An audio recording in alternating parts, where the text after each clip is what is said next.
Be Me Chloe, 22. My story is about my dad, or rather, it's about how I never really knew him at all. For my entire life, my father, Arthur, was just there. Like a piece of furniture you get so used to, you stop seeing it. He was the quiet one, the reliable one, the boring one. That's what I always called him in my head, sometimes out loud to my boyfriend. The boring one. He worked some kind of municipal job, something with numbers and spreadsheets that I never bothered to understand. His day was a perfect loop. Wake up at 6:30 a.m., leave at 7:15, come home at 5:05 p.m., eat dinner, and then disappear into his workshop in the basement. That workshop was his entire world. It smelled of sawdust and wood glue. Shelves lined the walls, filled with incredibly detailed model ships. Vikings' longships, Spanish galleons, British men-of-war. They were his only passion, as far as I could tell. A quiet, dusty, solitary passion. My mom, Linda, was the complete opposite. She was the family's engine, the social coordinator, the one who filled the silence my dad left behind. She'd ask me about my classes, my friends, my life. She was the one I called when I needed to talk. Dad was just the guy who drove the car and paid for things. I remember this one dinner, maybe a few months before everything changed. It was a typical Tuesday or Wednesday. I can't recall exactly. I was home from college for a short break. I was on my phone, of course, texting my boyfriend, Mark, about some party happening that weekend. Mom was trying to engage me, asking about a professor I'd complained about. I was giving one-word answers, my thumbs flying across the screen. The silence from my dad's end of the table was normal. He just ate, a slow and steady rhythm of fork to plate. Then, out of nowhere, he cleared his throat. He said he was starting a new model, a big one, the Cuddy Sark. He mentioned something about the complexity of the rigging and the type of wood he was using for the deck. I didn't even look up from my phone. I remember typing LOL to a joke Mark sent. Then I just said, "Oh, cool, Dad." That was it. The conversation was over. I could feel the silence get heavier for a second. My mom shot me a look, one of those disappointed mom looks, but I ignored it. A few moments later, my dad quietly excused himself from the table, his plate half full, and the familiar sound of the basement door creaking open followed. Later that night, I was on the phone with Mark. He asked how the dinner was. I told him it was the usual. I said my mom tried, but it's impossible to have a real conversation. I complained that my dad is like a ghost at his own dinner table. I think I even made a joke about how I was pretty sure he was a government-assigned background character for our family. Mark laughed, and we moved on to other topics. I didn't think about it again. This was the pattern of our relationship for years. I'd come home for holidays or breaks, and he'd be there, a quiet presence in the background of my much more important, much more interesting life. When I was younger, he used to try a little harder. I have this vague memory of him taking me to a maritime museum when I was a little kid. All I can recall is being bored out of my mind, whining and pulling on his sleeve, wanting to go get ice cream. He tried to point out the giant anchors and explain how a sextant worked, but I just wasn't interested. I can't remember what he said, but I remember the look on his face. It wasn't anger, it was a quiet kind of deflation, like a balloon slowly losing its air. As I got older, his attempts became fewer and farther between. He'd offer me a ride, and we'd sit in complete silence in the car, the only sound being the low hum of the engine and the radio, which he always kept at a barely audible volume. He never asked deep questions. It was always, "How's school?" I'd say, "Fine." And that would be the end of it. He never pushed for more. I took it as a lack of interest. It never occurred to me that he just might not have known how. My mom was the buffer. She'd always say things like, "Your dad is proud of you, you know. He's just not a big talker." Or, "Be patient with him. He had a long week at work. She was constantly translating his silence for me, trying to paint it in a better light. I appreciated her for it, but I just saw it as her making excuses for him. My life was moving forward. I had a future I was building, a relationship that felt exciting, and friends who understood me. My family, and especially my dad, felt like the past, a safe, stable, but ultimately uninteresting foundation that I was happy to launch from and not look back on too often. He was just Dad. The guy who assembled my furniture when I moved into my first dorm room, working silently with the little Allen key for hours. The guy who would leave a neatly folded $20 bill on my dresser after a weekend visit. The guy whose biggest emotional display was a firm pat on the shoulder. I didn't dislike him. That's the thing. I just didn't really think about him. He was a constant, like the sun rising in the morning. You don't spend your day thinking about the sun. You just expect it to be there.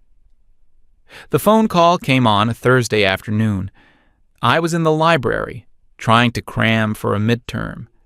It was my mom. Her voice was strange, thin and tight. She told me to sit down. I remember a cold dread washing over me, the kind you feel when you know the world is about to split open. She said there had been an incident at work. He'd had a heart attack, a massive one. He was gone before the paramedics even arrived. It didn't feel real. The words didn't connect. My dad? The quiet, unchanging, permanent fixture of my life? Gone? It was like someone telling me the sky had been recalled for a manufacturing defect. I don't remember the drive home. I don't remember much about the next few days. It was all a blur of phone calls, casseroles from neighbors, and people saying they were so sorry for my loss. I felt numb. I cried, but it felt like the kind of crying you're supposed to do, not the kind that rips out of you. My main emotion was a deep, confusing guilt. I felt guilty that I didn't feel more. I felt like a fraud, accepting condolences for a man I barely knew.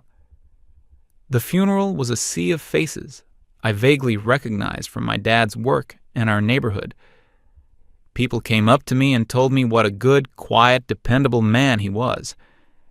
Every word felt like another confirmation of the one-dimensional character I had in my head. He was dependable Arthur, always on time. A man of few words, but you could count on him. It felt like they were eulogizing an appliance, not a person.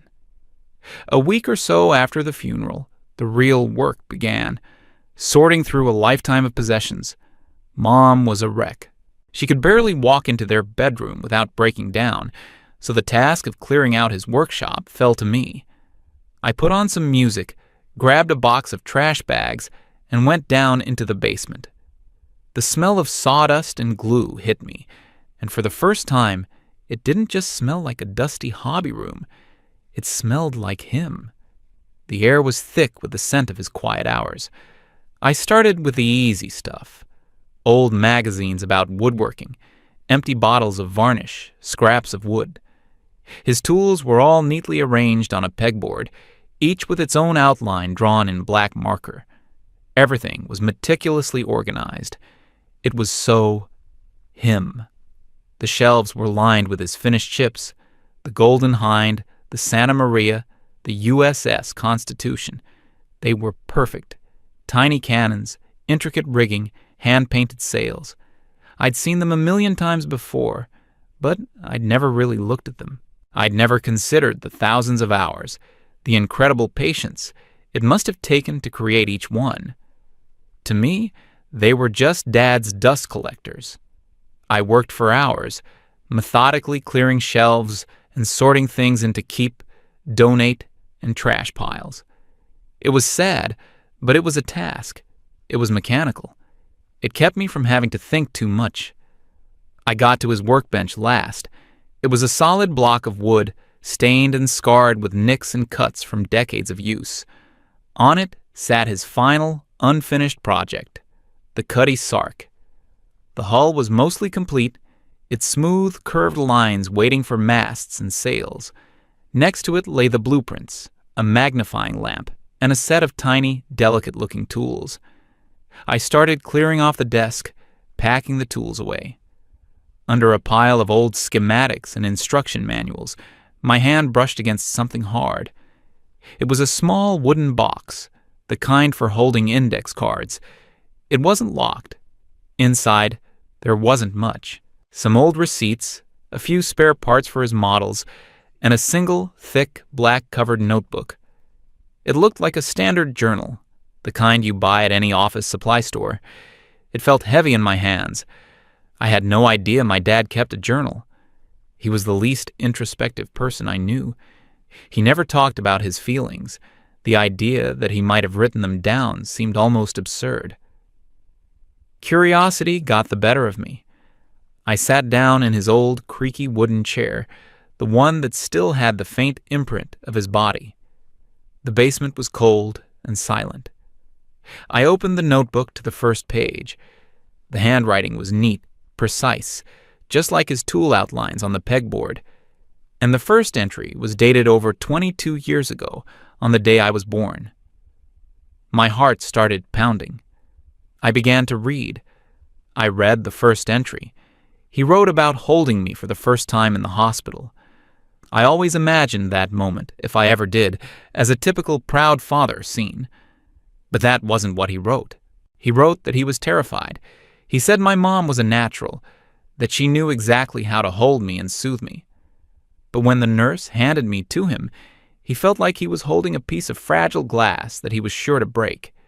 He wrote, "Everyone says this is the happiest day of your life. I think I am happy, but mostly I am scared. I don't know how to do this. I don't know the right things to say. What if I'm not the father she needs?" I had to stop and take a breath. My dad, afraid, the unshakable, stoic man I knew. It didn't compute. I turned the page. The entries weren't daily. They were sporadic, written during moments that must have felt significant to him. I found the entry about the Maritime Museum. I was maybe 7 or 8. He wrote about how excited he was to take me. He'd loved that place as a kid. He described, in detail, the exhibits he wanted to show me, the history he wanted to share. He thought I would be amazed by the size of the anchors and the stories of the explorers. Then he wrote about my reaction. He said that he saw my face fall the moment we walked in. He wrote about me pulling on his hand, asking when we could leave.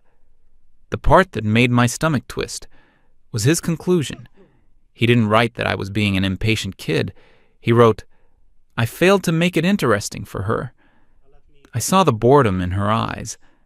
I just don't have that spark that other fathers have. I couldn't connect with her." He blamed himself entirely. I remembered that day as being boring. He remembered it as a personal failure. I kept reading, my hands starting to tremble. The journal chronicled a life I had seen but never understood. He wrote about building a treehouse for me, hoping we'd spend time in it together. But I was more interested in playing video games with friends inside. He wrote about trying to teach me how to ride a bike, and how he felt a pang of uselessness when my mom was the one who finally got me to balance. Every entry was a variation on the same theme, him trying to reach out, and him interpreting my childish indifference or teenage self-absorption as proof of his own inadequacy as a father. Then I got to the entries from my high school years. There was one that stood out. It was short, only a few lines. He wrote that he had come upstairs to ask me a question and stopped outside my bedroom door when he heard me on the phone with a friend. He wrote down what he heard me say. I said my dad was a boring accountant whose only hobby was playing with little toy boats in the basement. Reading my own words, filtered through his handwriting, felt like a physical blow. I remembered saying that. I remembered it clearly. It was a stupid, throwaway comment made to sound cool and detached to a friend. It meant nothing to me. To him, it meant everything. His entry continued, "She's right, of course. That's all I am to her. A boring man who pays for things. I feel like a ghost in my own house. She looks right through me. I slammed the journal shut. I couldn't breathe. The air in the basement was thick and heavy, and my chest felt like it was being crushed. The quiet, stoic man was a facade. Beneath it was a person who felt every dismissive glance, every uninterested reply, every moment I chose my phone over a conversation with him. The guilt I'd been feeling wasn't just guilt anymore. It was a monstrous, living thing, clawing its way up my throat. My numbness shattered into a million sharp pieces. I forced myself to open the journal again. I had to finish. I had to know it all. I flipped through the last few years. The entries became shorter, sadder. They were mostly just observations. He noted my visits home from college, how little I spoke to him, how I always seemed busy, always in a rush to leave. And then I found the last entry. It was dated just a few weeks ago. He wrote about the dinner, the one where he tried to tell me about the Cutty Sark. "I started the Cutty Sark today," he wrote. "It's a beautiful ship. The plans are very complex. I tried to tell Chloe about it at dinner. She was looking at her phone. She said, 'Cool,' without looking up.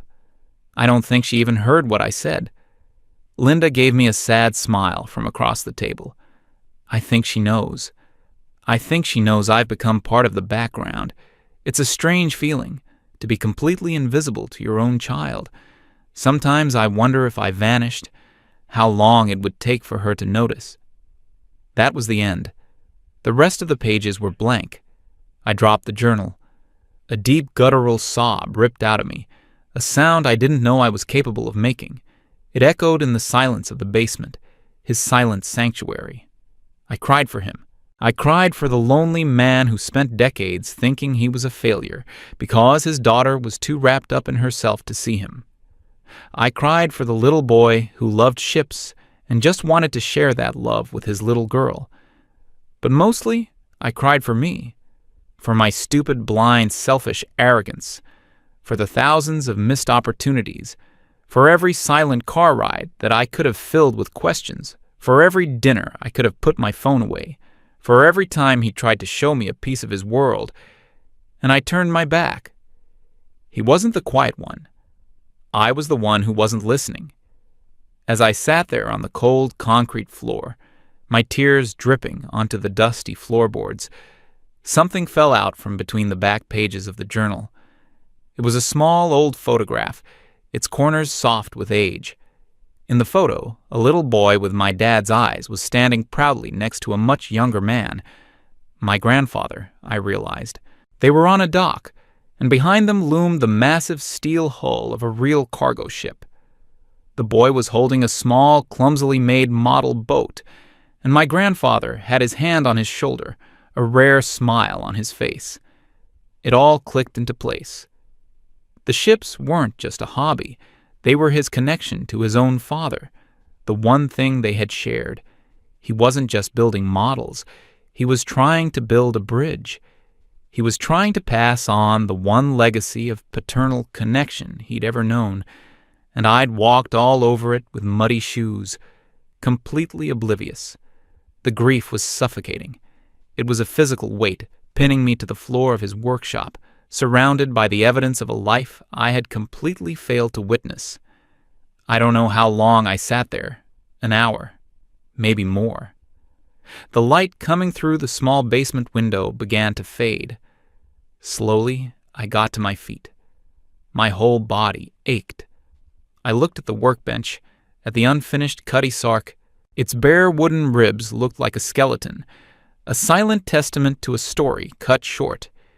His tools were where I'd left them, next to the blueprints. His magnifying lamp was still angled over a particularly tricky section of the deck. His chair was empty. I walked over to the workbench. My gaze fell upon the tiny, intricate pieces laid out on a cloth. I picked up the blueprints. The paper was soft from being handled so many times. I saw his faint pencil marks, his notes in the margins. My vision was still blurry with tears, but I could see the diagram for the next step. It was a small piece of the stern, a tiny, carved bit of wood. I found the piece among the others. I picked up the small bottle of wood glue. My hand was shaking so much I could barely hold it steady. I put a single tiny drop of glue on the piece, just like the diagram showed. I leaned over the hull of the ship, the unfinished dream of a man I was only just beginning to meet. With trembling fingers, I pressed the small piece of wood into place. It was the only thing left to do. I had to finish his journey for him.